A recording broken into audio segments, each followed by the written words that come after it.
Iyi nama yari ihuje ubuyobozi bw'akarere ka Gakenke n'inzego z'ibanze zo hasi zegereye abaturage zirimo n'iz'umutekano na societe civile yari igamije kureba aho gutura ku midugudu bigeze hanasesengurwa ko abaturage bita ku butaka bwabo. Abayitabiriye bagaragaje ko ibibazo bifitanye isano n'imiturire bihagaze mu karere ka Gakenke nka kamwe mu tw'imisozi miremire.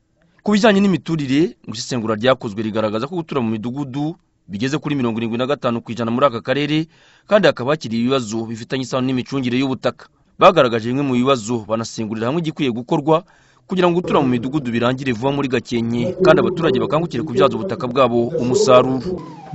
Muri iyi nama haganiriye ku kamaro ko gutura mu midugudu, aho abaturage baba bashobora kubona ibikorwa remezo mu buryo bwihuse kuko begeranye ikibyo bifuza nk'amashanyarazi, amavuriro n'amashuri y'abana babo bikabageraho bitagoye ubuyobozi. Umuyobozi w'akarere ka Gakenke wungirije ufite mu nshingano z'ubukungu n'iterambere ryako Madamu Uwitonze Odeta yavuze ko inama yateguwe kugira ngo ubuyobozi burusheho gushishikariza abaturage bagituye ahantu habi kuhava bagajya mu midugudu.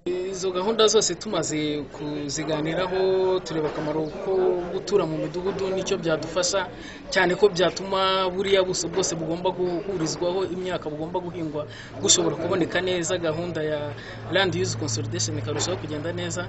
Ubwo twumvikanye nabo twari kumwe mu nama kuva ku rwego rw'akagari, imirenge kugeza ku karere, ko mu by'ukuri ikintu cya mbere bagiye gushyiramo imbaraga ari ukugira ngo imbibi za site z'imidugudu dufite zigera kuri 265 zigaragazwa neza, imbibi zikamenyekana n'abaturage bakabibwirwa bakabimenya. Aravuga ko hateguwe amasite mashya yo gutuza aho bari batuye hatajyanye n'igihe, kandi ngo hari n'ingamba nshya zo gukemura ibibazo bishamikiye ku butaka n'imicungire yabwo. Uyu muyobozi akaba yarakomeje avuga ko bafashe ingamba zo gushyira imbibi kuri site z'imidugudu kugira ngo gahunda yo gutura heza yihute. Mu myanzuro yavuye muri iyi nama idasanzwe ku micungire y'ubutaka, abayobozi b'utugari basabwe kuzamura imyumvire y'abaturage kuko byagaragaye ko hari abatarumva neza akamaro ko gutura heza no gukemura amakimbirane ashingiye ku butaka.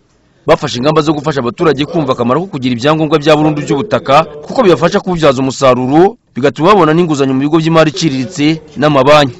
Dushime Jadofis, Televiziyo y'u Rwanda.